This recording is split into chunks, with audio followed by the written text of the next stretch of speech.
Fala galera do Sadleges, mais uma vez aqui com vocês, Douglas e Isaacson, para a gente terminar os nossos estudos sobre o artigo 7º, e o nosso querido colega Jatobá finalizou no inciso 10º, e na aula de hoje nós iniciaremos o inciso 11. Vamos lá. Participação nos lucros ou resultados desvinculados da remuneração e, excepcionalmente, participação na gestão da empresa, conforme definido em lei. Ou seja, você funcionário, você empregado que tem uma empresa, que trabalha numa empresa que tem uma captação de lucro alta o suficiente para ser repartida entre os seus funcionários, você tem o direito legal de receber essa porcentagem. O inciso 12 diz o seguinte: salário e família pagam em razão do dependente do trabalhador de baixa renda nos termos da lei. Ou seja, você que é um funcionário de baixa renda e tem filhos menores de 14 anos ou inválido, você tem o direito de receber uma porcentagem a mais no seu salário para que você provenha o sustento dessas crianças de maneira mais confortável para o seu orçamento familiar. O inciso 13 diz o seguinte: duração do trabalho normal não superior a 8 horas diárias e 44 horas semanais, facultada a compensação de horários e a redução da jornada mediante acordo ou convenção de trabalho. Como a gente vem falando nos artigos anteriores, muitos artigos dessa Constituição são baseados em eventos históricos. E esse artigo em especial, e alguns que virão em relação à condição de trabalho e à jornada de trabalho, eles têm um reflexo muito grande da Revolução Industrial Inglesa, onde os seres humanos eram forçados a condições de trabalho desumanas, que a expectativa de vida do ser humano era até de 35 anos. E o Estado ele vai visando quebrar esses abusos por parte do empregador, porque o Estado ele precisa se preocupar com o seu bem-estar acima de tudo. O inciso 14 diz o seguinte: jornada de 6 horas para trabalho realizado em turnos ininterruptos de revezamento, salvo em negociação coletiva. Ou seja, você que é aquele trabalhador que gosta de trabalhar fazendo serão direto para ganhar umas horinhas a mais, você só pode fazer isso em no mínimo 6 horas, desde que você reveze. O inciso 15 diz o seguinte: repouso semanal remunerado, de preferencialmente aos domingos. É aquela tão famosa folga do fim de semana. Como todos sabem, a semana tem 7 dias, sendo 5 dias úteis e os fins de semana. Porém, o sábado ainda tem a captação de comércio para a rotatividade econômica, por isso que é recomendado que sua folga seja nos domingos. Inciso 16. Remuneração do serviço extraordinário superior, no mínimo, em 50% a do normal. Ou seja, são aquelas famosas horas extras que vocês fazem para receber um pouquinho a mais e aumentar o seu orçamento mensal. Por lei, você deve receber, no mínimo, 50% a mais do que a sua hora de trabalho normal. Inciso 17. Gozo de férias anuais remuneradas com pelo menos 1/3 a mais do que o salário normal. Ou seja, os seus dias de férias devem valer 1/3 a mais do que o normal, estabelecido em lei. Se isso não está acontecendo, você precisa procurar seus advogados.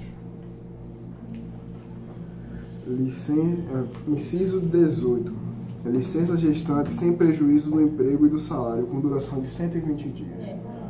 Ou seja, esse prazo é o tempo que o Estado entende que é um tempo suficiente e confortável para que a grávida passe do período de amamentação até um período de amamentação avançada, onde o recém-nascido possa sobreviver de maneira mais confortável na ausência da mãe. Inciso 19. Licença paternidade nos termos fixados em lei. Ou seja, a licença que o Estado garante para que o pai auxilie a mãe nesse período de transição e para que ela possa cuidar do seu recém-nascido com auxílio do progenitor. Inciso 20. Proteção no mercado de trabalho da mulher mediante incentivos específicos nos termos da lei. Ou seja, isso é mais um aspecto social do Estado visando quebrar a discriminação de gênero que existe na nossa sociedade, promovendo incentivos para que os empregadores tratem as mulheres da mesma maneira que os homens e que haja isonomia salarial entre todos eles. Inciso 21. Aviso prévio proporcional ao tempo de serviço, sendo de no mínimo 30 dias nos termos da lei. Ou seja, quando você vai encerrar o seu ciclo de trabalho, você precisa receber o seu aviso prévio proporcional ao tempo que você trabalhou. E ele precisa ser de no mínimo 30 dias, independente, né, do tempo que você trabalhou nessa função. Inciso 22. Redução dos riscos inerentes ao trabalho por meio de normas de saúde, higiene e segurança. Ou seja, esses 3 pilares são muito importantes para que você desempenhe sua função de maneira que não atrapalhe seu bem-estar. E o Estado ele precisa ser vigilante em relação a isso. Por isso, esse inciso traz os 3 pilares da boa gestão de trabalho. E caso sua empresa não esteja promovendo que sua função seja desempenhada atendendo às normas de saúde, de higiene e de segurança, é preciso que você entre em contato com seus advogados, porque isso é uma infração trabalhista muito grave. Inciso 13. Adicional de remuneração para atividades penosas, insalubres, perigosas na forma da lei.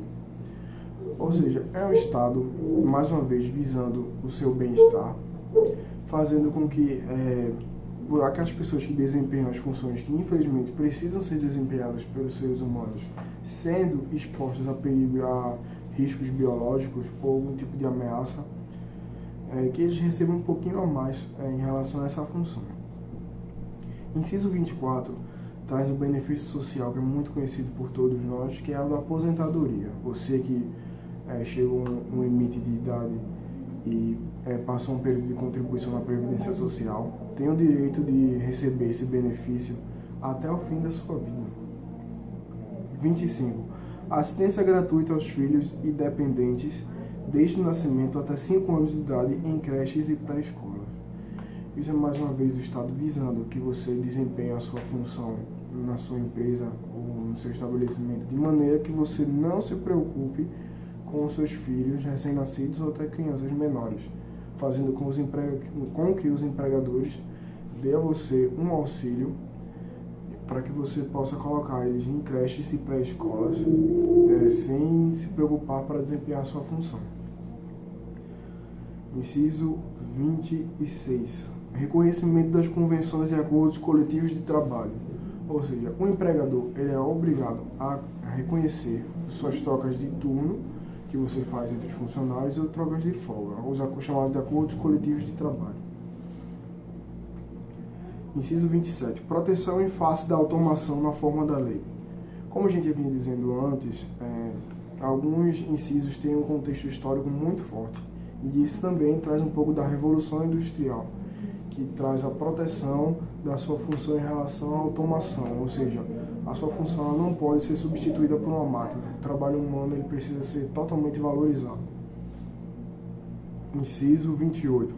Seguro contra acidentes de trabalho a cargo do empregador, sem excluir a indenização a que está obrigado quando incorrer em dolo ou culpa. Ou seja, o seguro de acidentes de trabalho, caso ele aconteça com a empresa tendo que consertar o que lhe causou o acidente e não consertou, você precisa procurar os seus direitos de indenização, ela pode ser triplicada. Inciso 29. Ação contra os créditos resultantes da relação de trabalho com um prazo prescricional de 5 anos para trabalhadores urbanos e rurais, até o limite de 2 anos após a extinção do contrato de trabalho. O Estado começa a mostrar um pouco da sua preocupação com a isonomia entre trabalhadores urbanos e rurais nesse inciso, em relação à questão de crédito.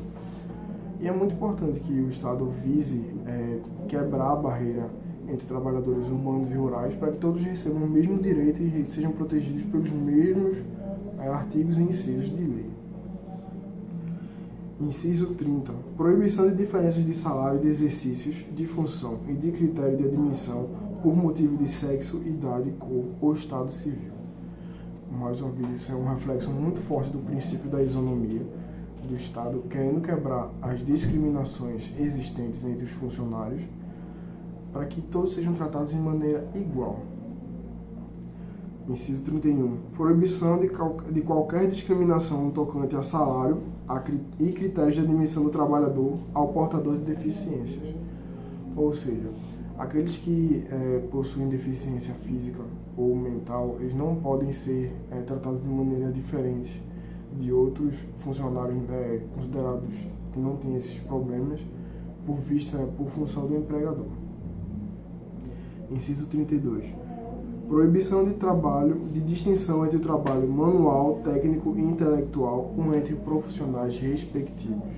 Ou seja, é uma coisa que o Estado está visando quebrar, que é a diferença entre trabalhador braçal e quem trabalha na parte administrativa ou intelectual da empresa, para que eles sejam tratados e valorizados da mesma forma.